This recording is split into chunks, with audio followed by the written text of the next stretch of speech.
అందరికీ నమస్తే. Welcome to news one network. వర్షాకాలం ప్రారంభమైంది. సీజనల్ వ్యాధులు ఇక బయలుదేరుతాయి. ప్రధానంగా డెంగ్యూ, మలేరియా, టైఫాయిడ్ లాంటివి. ఊర్లలో మాత్రానికి చాలా మందికి కూడా అవగాహన లేక ఇక వాళ్ళకు జ్వరాలు వచ్చేస్తూ ఉంటాయి. ప్రభుత్వ ఆసుపత్రులు పట్టి పీడిస్తూ ఉంటాయి ఈ రోజులలోనే. అందుకే ప్రధానంగా ప్రభుత్వ వైద్యులు, ప్రభుత్వ అధికారులు ఎవరైతే ఉన్నారో దయచేసి అప్రమత్తం కావాల్సినటువంటి అవసరం ఉన్నది. ఆ వ్యాధుల పట్ల అవగాహన కల్పించాల్సినటువంటి అవసరం ఉన్నది. పారిశుద్ధ్య లోపం ఎక్కడెక్కడైతే ఉన్నదో పారిశుద్ధ్య లోపం లేకుండా చూడాల్సినటువంటి పరిస్థితి కూడా కనబడతా ఉన్నది. ప్రైవేట్ హాస్పిటల్లో దందాయిగా మనందరికి తెలిసినటువంటి విషయమే. ప్రభుత్వ వైద్యులు ఎవరెవరైతే ఉన్నారో ప్రతి మండలానికి ఒక పిహెచ్సి ఉంటుంది. దాదాపుగా డివిజన్లో కూడా 100 పడకల ఆసుపత్రిలో ప్రభుత్వ ఆసుపత్రులు పెద్దవి కూడా ఉంటాయి.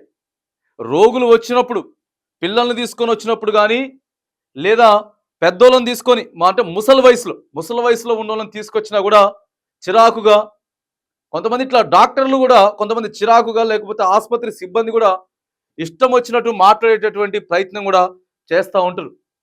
దయచేసి వాటన్నిటిని బంద్ చేయండి. ప్రధానంగా ఈ 3-4 నెలలు ఎక్కువ మంది కూడా వైరల్ ఫీవర్స్ తోటి ఇక అంతకు మించి డెంగ్యూలు ప్రబలుతూ ఉంటాయి.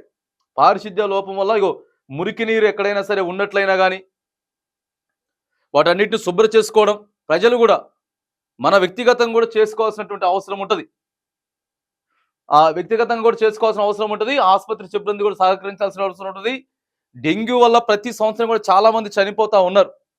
వాటన్నిటిని కూడా ప్రధానంగా ఒకటే చెప్తా ఉన్నాం. ప్రభుత్వ ఆసుపత్రులకు వచ్చేటటువంటి మండల స్థాయిలో వచ్చేటువంటి ఆసుపత్రి వైద్యులను కూడా మంచిగా పలకరించండి, ట్రీట్ చేయండి.